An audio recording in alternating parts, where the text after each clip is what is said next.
Well, as we start up, thank you very much, Jochem. Thank you, ladies and gentlemen, for allowing me to speak on one of my favorite topics lately, which is the circle economy. Nowadays, and even today, we're bombarded with lots of negative news about economic crisis, financial crisis, now the euro crisis. My strong conviction is that it is much more complex than that, and that we really are facing a system crisis. And I think Jeremy already was alluding to that in his speech, and we'll hear more about that this evening. And I think that's in need of a total overhaul. And to achieve that, we're going to need some completely new thinking. I think we need new inspiration, new ideas, and a lot of innovation. And the good news is that there are solutions. I think we're living in a very special era if we look at what the internet and the web is offering us. I think there are huge changes which we feel undercurrent, young generations, new technologies, people really wanting to change. And I think through internet and the web, you can see how powerful that is. I mean, look in politics, what happened with the Arab Spring, look at what's happening in Syria, and look what's happening actually all over the world. So let me share with you some of our thinking which has led to this circle economy. And it would be nice to see some slides coming up. What is the circle economy about? We're trying to transform the economy where we are today, which we call the linear economy, into the circle economy. What is the linear economy? The linear economy, and let's use the metaphor of a man coming from outer space, a man from Mars, who comes down and looks at Mother Earth and sees the globe. Like you put the next slide. Oh, that's here probably. I'll do it myself. Yes, here we are. So the man from Mars coming from outer space, looking at Mother Earth, what does he see? He sees all these human beings taking in great speed from Mother Earth all these natural resources, and they're telling each other, grow, grow, grow, grow, as if that's the only thing we can think about. And then we're transforming these natural resources in a not very intelligent way, because we haven't really thought through how we're doing that. In a linear economy, we're transforming them into products and services. Now, what does he see happening? That at one side, we therefore are depleting all these natural resources, and we're pretending that they're infinite, but per definition, we're talking about a limited planet, so the natural resources are finite, and we're putting it in this linear economic model, again, not thinking cleverly about how we compose these products, and at the end of the cycle, we're heaped with a lot of waste, big piles of waste. On this chart, you can see there in the middle, 99% of all the materials used is turned into waste within 6 months after sale. Now, besides all the negative effects of that waste, it does not seem to be a very intelligent system. And besides the things I'm just mentioning, the fact that we're depleting these natural resources and we're suffocating in our own waste, think about plastic on the oceans, the whole discussion about plastic soup, which you probably have heard about, problems of toxic waste, water pollution, etc., nuclear waste. Besides that, we're also facing the issue of a short-term shareholder value model. We thought that that was something brilliant. All the publicly quoted companies at the moment are facing quarterly results, and they're forced to make decisions which fits analysts of 28 to 30 years who think that that's the way you should run a company. So that means that the companies who probably know much better and would like to do things which are better for their company and would be much better for our planet if we would allow them to have a much more longer-term vision. So that's one huge problem we're facing, the short-term shareholder value model. Then we're in the social cultural system where material wealth has become the thing to measure. So if we measure success, it's all based on material wealth. That's led to greed. We know all the examples coming from Wall Street and the problems which that has led to. Then to worsen everything, we come with the financial engineering, and I'm saying all this because I am a member of this old linear economy, and I've been in business, I've been in publicly quoted companies, I've been in private equity, and then we find these things to drive our deals better, we put in leverage and debt, so now we really are taking it to the extreme, and with that we are mortgaging our future generations. So once again, this total system does not seem to work, and I think we're crashing with high speed into a wall, and it's high time, as Jeremy also said, that we try to do something about that. So this take, make, and waste economy, which we've created, not only addresses the issues of the materials and about the climate change, but you see there's the whole field of issues here which are actually all becoming unsustainable. We have to address them in a total system change, and again, this circle economy thinking could lead to a possible solution. The problem we're facing at the moment, that if we look at the way we're running our planet, the way we're consuming and the way we're taking our materials out, we need 1.5 years to generate what we're taking from the planet in 1 year. So that means actually you'd need 1.5 planets today to be able to regenerate what we're taking out. That is with the current consumption. Calculations made, if we shift, the whole world starts to consume like we're doing in the States and in Western Europe, today we would need 3 to 4 planets to be able to regenerate what we're taking out. So we're completely in the red zone, and it's high time to address the issue. But once again, there are solutions. A solution, the circular economy, for us, very important, is the inspiration of nature. Why nature? If we look at nature, nature is a perfect circle economy. If you look at nature before we came, Jeremy was just referring, it's 175 to 200,000 years ago that we as Homo sapiens came on this planet.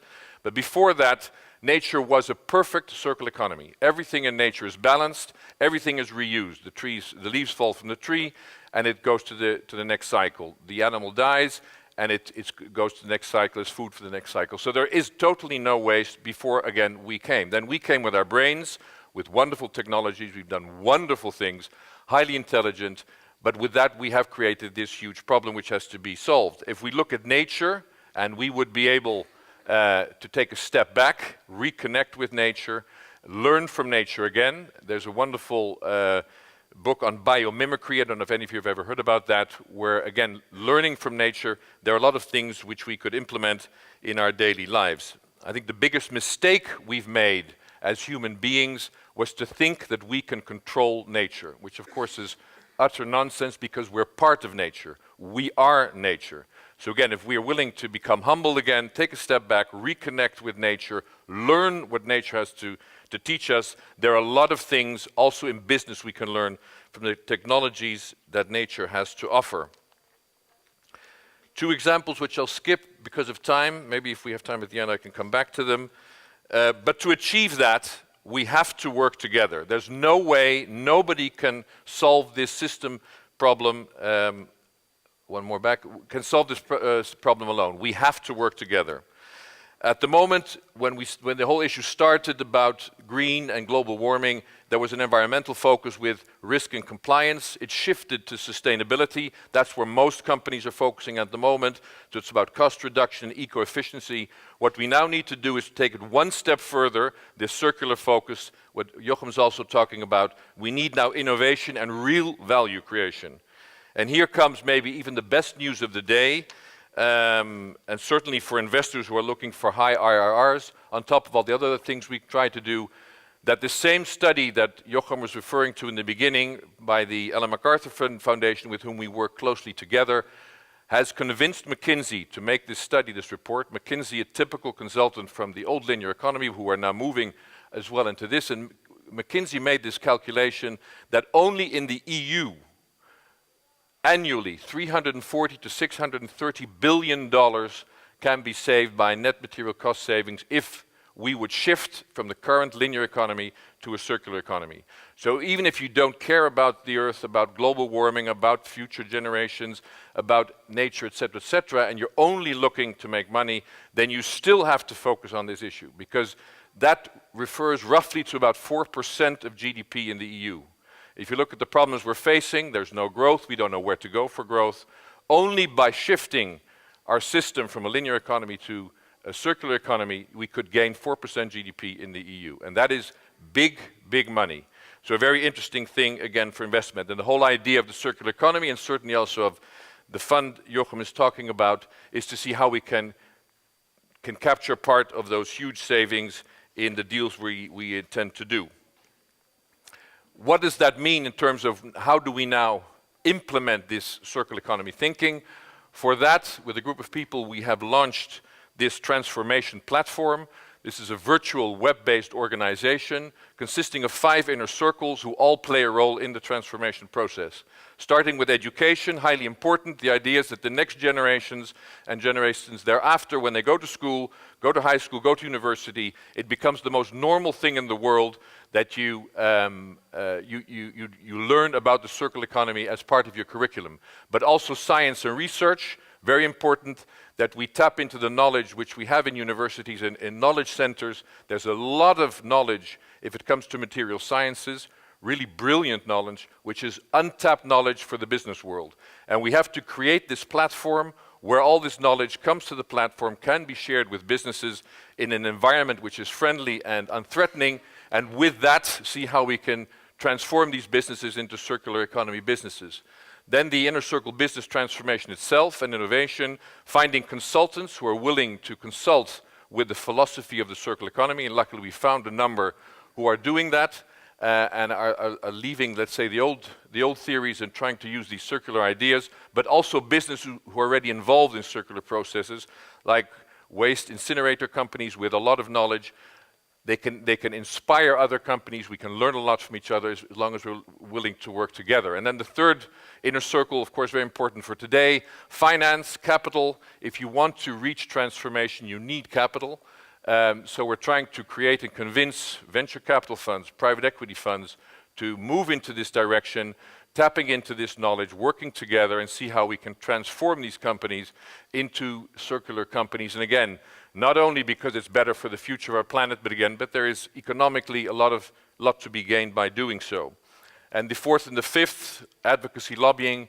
We're not politicians. We don't want to become politicians, but we understand we need politics to change these systems. So you need legislation, subsidies, feed-in tariffs, all these kind of things to see how we can accelerate the transition, and communication, how do you get the message across. This platform has a number of key characteristics. Number one, non-profit, non-ego. That might sound quite strange, but we believe if you want to create that platform, that environment where people are willing to share their knowledge, to share their experiences, we have to create this platform which is non-threatening, and therefore non-profit and non-ego are important elements of the platform itself. That of course doesn't mean that all the people who become member of the platform, they should be as profitable as hell, because that in itself makes it sustainable. So the platform belongs to nobody but everybody who becomes a member of the platform. It's a cooperative model. Companies can become a member, organizations and individuals. And we want to create this embracing, non-threatening platform where again the sharing can go along and where we can learn from each other. And by investing in the European Tatarstan Cleantech Fund, you can directly and indirectly support this circular economy. Where do we stand today? We've launched a project organization the 1st of September, so that's very recently. A number of important companies starting in the Netherlands, but big international multinationals are supporting as founding fathers. So we have the money to start the whole process and the whole project. We will go live hopefully in the 1st of January. But you see a number of very exciting names. There are a number of very, very fascinating projects which we already started to work on, where you see that now these companies are even working together and sharing knowledge. And maybe just as I have 2 minutes, one example which I think is extremely important and interesting and inspiring as well. If we talk about, let's take Frankfurt Airport as an example. You're building Frankfurt Airport. The old model is that you all buy the products. You buy lamps from Philips, you buy tapestry from Desso, you buy your furniture, you buy all your et cetera, et cetera. The new idea here would be to shift that from the classical model, buying products from a producer, to shifting it, buying services. So we're discussing with Philips. Philips is now not going to sell their lamps anymore, but they're going to sell Lumen Light. At the moment you sell a service like Lumen Light. Philips, instead of pushing the old bulbs, where they in the short-term shareholder model were making a lot of money because they were depreciated old factories and they broke down every 2 months, so you have to replace every 2 months your bulbs, which is wonderful for the short-term shareholder model. Now they can make super efficient LED lighting, which consume 20 times less electricity and which can last 10 years without having to be replaced. Now that means on a global scale you're making a huge step forwards. You're making lamps which consume 20 times less electricity. You're making lamps which do not have to be replaced. Just imagine Frankfurt Airport, you have to have these bulbs replaced every 2 months, but only every 10 years. That is the kind of thinking we have to introduce. So change the models, the business models, get away from old traditional models into completely new models. And Philips is one example, but we're working together with a lot of companies to do other similar things. As my time, I think, is up, that's it. I hope you are willing to support the circular economy thinking. Again, this fund is one of the first funds who's embraced the circular economy philosophy is part of the investment strategy. As I'm part of the investment board, I'll see to it that we always will have a certain focus to that, but luckily Jochem is also completely convinced, and with that we hope not only to make this world a better place, but also to achieve high returns, because we're going to try to get some of that huge amounts of billions of money which are available. Thank you very much. Thank you, Robert-Jan.